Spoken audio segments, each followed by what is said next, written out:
Well, meal prepping and planning is becoming more and more popular. Here to give us some help when selecting a service or doing it ourselves at home is Benjamin Ritter, a personal trainer and nutritionist. Ben, good morning. Thank you for being here this morning. How are you? We appreciate it. Good, good. Now, we're talking about meal prepping, which, going to real quick for those who do not know what this is, what is meal preparation? Well, meal preparation, there's two kinds of things. There's nutritional coaching, okay, and that's where a person prepares their own food, and a registered dietitian or a nutritionist coaches them on what to eat. They usually keep a food journal. And on meal preparation, it's actually a comprehensive program where somebody prepares all their meals, supplements, and snacks, provides everything that they're eating.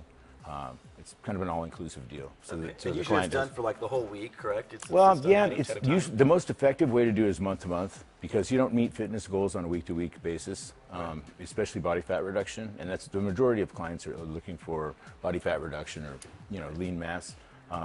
So it's good to have a program that's month to month, and then usually the client will pick up the food week to week. Every week. Yeah.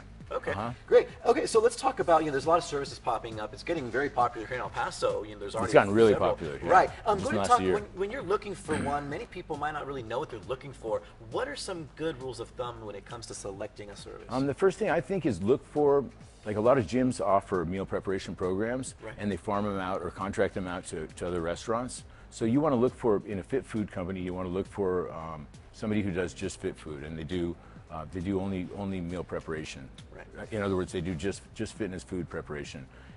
If a gym's farming the work out to a restaurant, really the restaurant's making the decisions on the caloric ratios and that kind of stuff.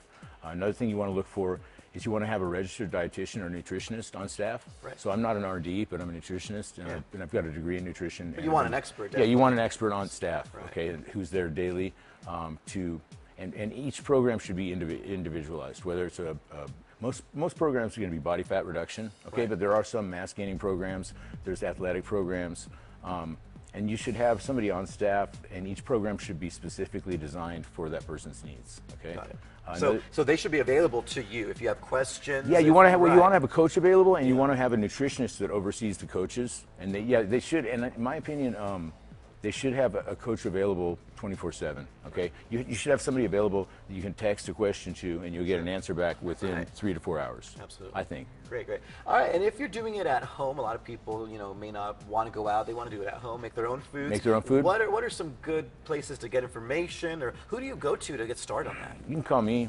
342-6175, or you can go. Any nutritionist or any of the fit food companies should offer information, on what to look for. There's basic rules of performance nutrition. If you go to my website or you email me at Benjamin Ritter Fitness, Benjamin Ritter Fitness, I'll answer the questions. All right, you're gonna get a flood of emails, right? I know. Or you can Google it, and there's basic rules to performance nutrition. Another thing is, if you're preparing food at home, you should do it on a weekly basis. In other words, a good rule would be to do all your food on Sundays, and then pre-weigh it, pre-package it, and have it ready to go, and that way you're going to have a successful program. And the point here is so you don't run through the drive-through when you're hungry, right? You have your food ready to go. Right, yeah, because if you don't have things ready to go ahead of time, at least on a daily basis, you're not going to follow the diet. You're going to miss meals, miss snacks. That's the point here. You don't want to do that. All right, Ben Ritter, thank you so much for being here. We're going to have you on a lot more, so thank you. Welcome to the show. Thank you. We'll be back after the break. Stay with us.